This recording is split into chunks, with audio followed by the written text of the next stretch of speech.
Адкрыццё навагодняга сезона ў Пружанах пачынаецца з запальвання агеньчыкаў на галоўнай ёлцы.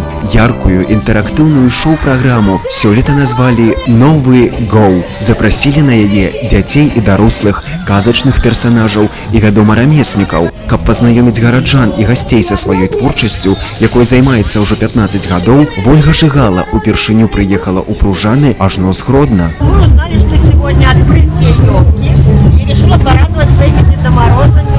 Я их первый год в этом году сделала. Я их вообще люблю как деток своих. Мне кажется, скромненько, но красиво. Люди добрые, столько впечатлений у людей. Хвалят меня, мне приятно. Чтобы у каждого человека была подобрее душа, чтобы они улыбались почаще людям. Потому что когда человек приходит без улыбки уже как бы, а когда человек подходит, улыбается, сразу настроение поднимается. Каб гэты самы настрой быў выключна навагоднім, работнікі Палаца культуры прыдумалі мноства гульняў і сюрпрызаў. Навагодняе лато, латарэя, падчас якой трэба было сабраць куплет з песні, прызы, вясёлыя карагоды і танцы. Перашкодзіць святу спрабавала надвор'е, але пружанцы, асабліва дзеці, не думалі разыходзіцца. Нравится вам сегодняшний праздник? Да! А что больше всего нравится сегодня? Красивая елка? Да, и шарик. Какой подарок хотелось бы получить на Новый год? Я хотела кошку с наклейками. А ты что хочешь? Мне машинку.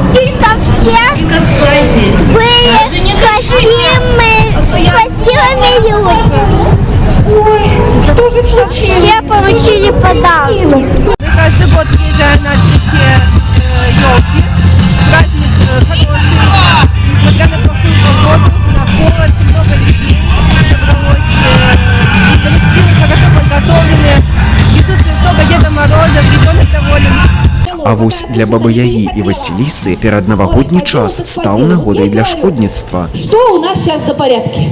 В связи с эпидемиологической ситуацией сидит бабушка дома, потому что бабушка 65+. А пошалить-то хочется, а? Гасцей свята казачныя гераіні запрасілі ў карагод, патанцавалі пад песню «Танец маленькіх утят», чхнулі на ёлку і зрабілі ногі. Выратаваць сітуацыю не змагла нават Снягурка, якая разам з дарослымі і дзецьмі прасіла ёлачку запаліць агеньчыкі, палівала яе вадою і дзьмула ветрыкамі. Таму тэрмінова на дапамогу вырашылі клікаць дзядулю Мароза. Але каб ён прыйшоў, спярша трэба было паглядзець яго ж тиктокі і станцаваць пад іх.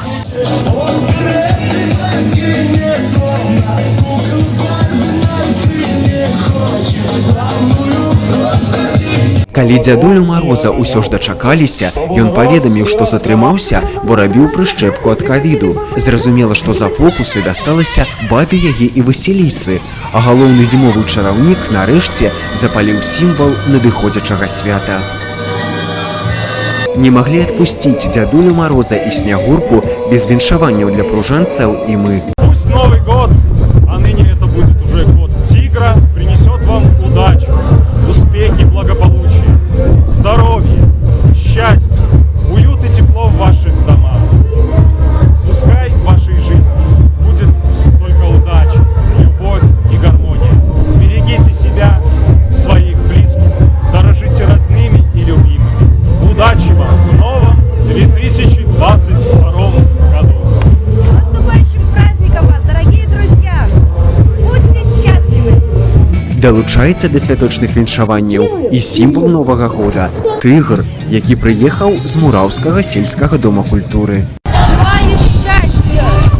Желаю, чтобы вы были добрыми, как я! Никогда не злились! Чтобы у вас был Новый год, как я! Ярким, здоровым, как я! Галоўная ёлка горада ў Пружанах заззяла. Гэта значыць, што і навагодні сезон 2022 адкрыты. Няхай увесь Новы год будзе такім жа яркім, прыгожым і каляровым, як і навагодняя ілюмінацыя ў нашым горадзе. Уладзіслаў Шпарла, раённыя будні.